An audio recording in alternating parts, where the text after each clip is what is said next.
Hi everybody, and welcome to my review of Ratchet & Clank Rift Apart for PlayStation 5. TLDR, it's very good. It's much better than I was expecting. It still doesn't hold a handle to the original PlayStation 2 games, and there's still a ton of things about the modern Ratchet games that irritate me to no end.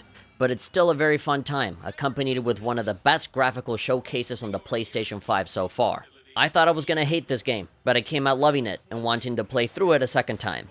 So yeah, I didn't think I was ever going to say this, but I do recommend this game. And now, here's my full review. I've been a Ratchet & Clank fan since the very beginning on PlayStation 2. It's a very special series with a relatively good track record.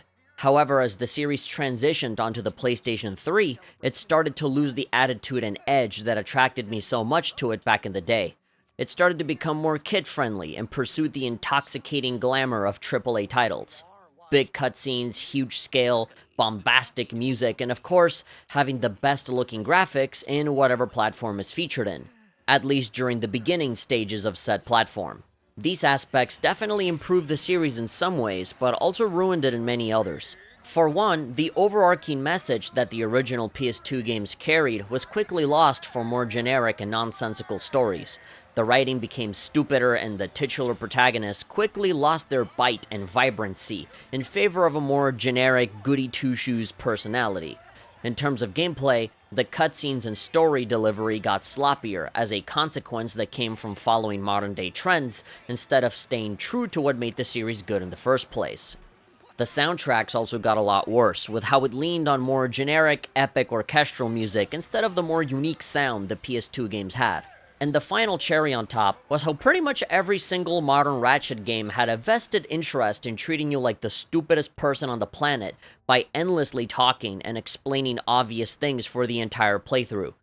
All of these issues create bigger and bigger snowballs of rage within me that made me abandon the Ratchet & Clank series for a long time, with one game in particular being the final nail in the coffin for me.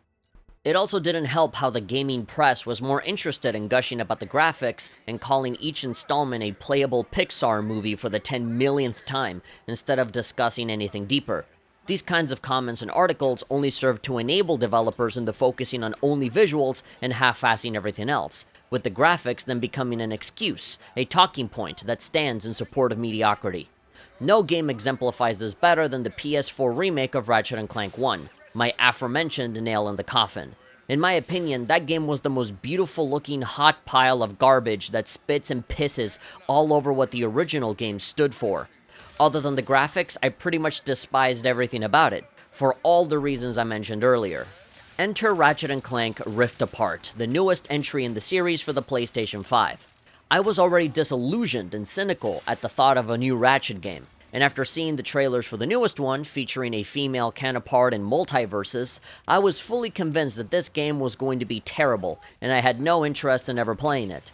And I never did, up until recently, because of the game releasing on PC, and after noticing a sale on the PlayStation 5 version, my curiosity and my weakness for good discounts got the better of me. I ended up buying the game on a whim, but still not looking forward to trying it. Despite me downloading the game and having it ready for launch on my PlayStation 5, I found myself stalling and trying to avoid playing it. But eventually I stopped thinking too hard and just let the game rip.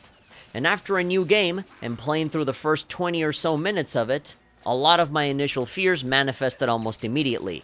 The soundtrack was really generic superhero music. The characters and the writing sounded like it had no respect for anyone that had more than 2 brain cells, with its constant talking and over-explaining basic things to you, and a ton of empty references to older games that cheapened the experience for me. Dr. Nefarious is the villain again, and his motivation this time is childish at best. That, and a bunch of other annoying things that I had to power through. On the surface of it, it seemed like I was just going to get the PS4 Ratchet reboot yet again, but with slightly better graphics. I hadn't even played an hour of it, and I was already disappointed. However, after all the dimension hopping happens and you go beyond the 1 hour mark, the game starts to open up a bit and changes for the better. I found myself enjoying the game more and more as I advanced, and before I knew it, I had a difficult time putting it down. And it only gets better when you start playing as Rivet, the female Ratchet that has her own story to follow. I know this is not the game's fault, and more of a general entertainment industry problem, but I've been slowly getting more and more irritated at all of these games and movies that promise certain characters on the front of the box, only to get the rug pulled from under you and have them get replaced, humiliated, or antagonized by their female counterparts.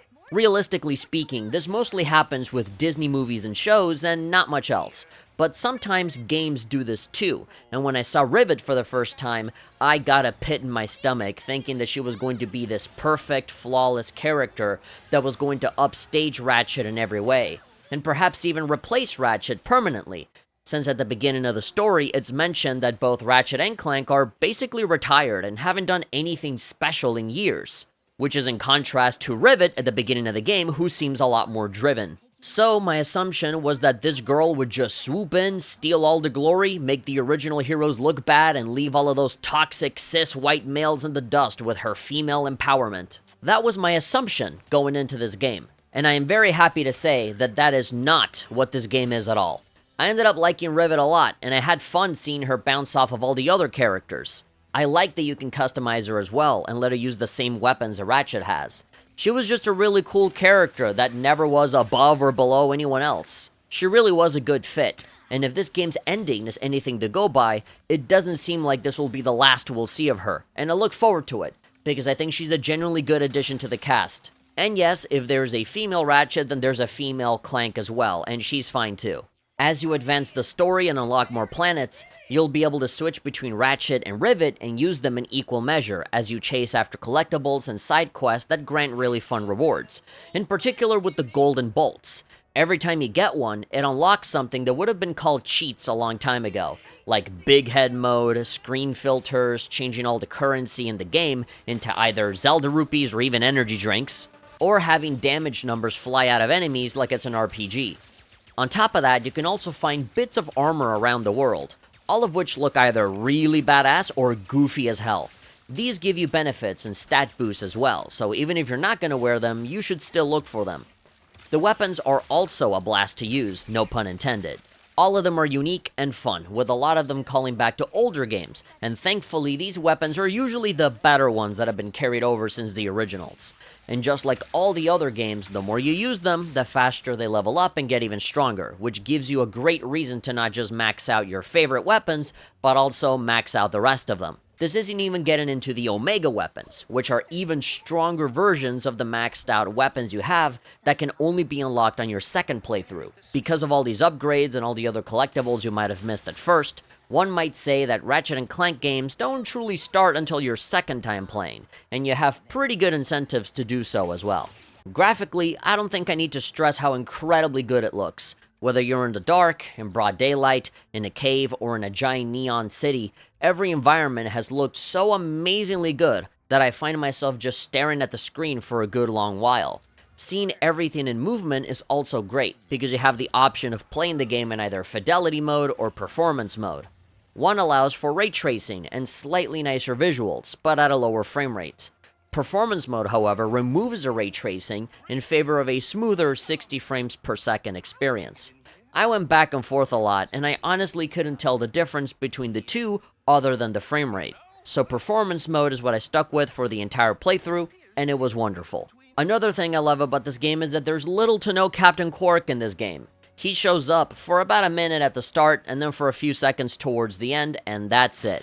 I am very happy about this, because I hate Captain Quark. Even in the PS2 games, I never liked him, and my hatred for him was cemented even further with the PlayStation 4 remake, so I'm happy that he is barely in this.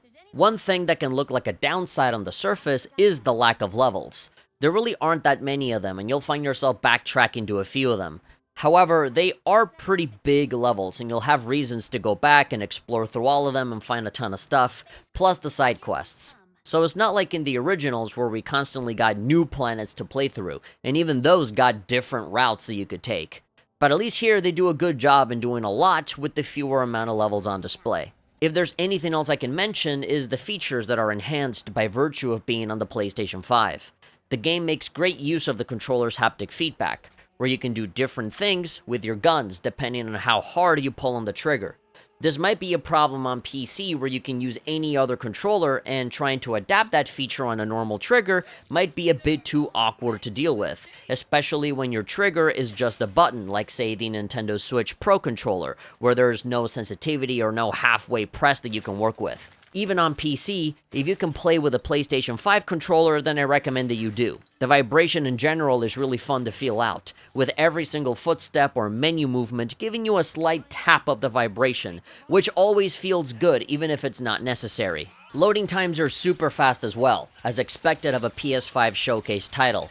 On PC, you'll ironically get a few pauses and hitches here and there, but on PS5, it's pretty much instantaneous, and it's crazy to see how fast the characters can move from one world to the other. With no stuttering or lag whatsoever, the PlayStation 5's fast loading times continue to impress. And yeah, I don't know what else to say. The fact that this game never shuts the fuck up was very annoying, and the story was damn near non-existent for a game with so much dialogue, but I generally had a great time playing it.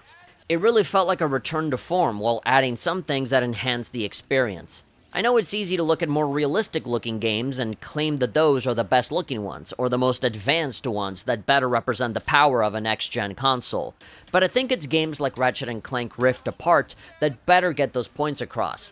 It is exactly because it's not a realistic game that it makes crazier and more creative visuals possible, and I honestly think that there's nothing quite like it right now.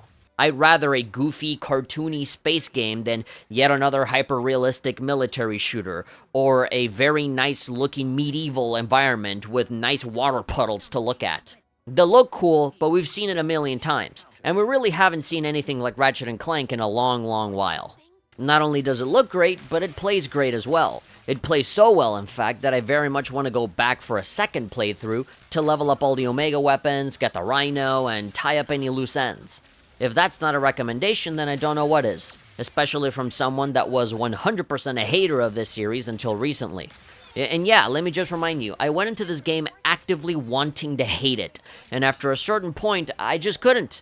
It has its problems, its big problems, but I ultimately loved playing it. And yes, I do feel like I owe Ratchet & Clank Rift Apart an apology. I'm sorry for being a hater, even though you totally deserved it at some point, but not anymore. I'm gonna go play more of it now, so yeah, bye-bye. Thank you for watching, and I'll see you all next time.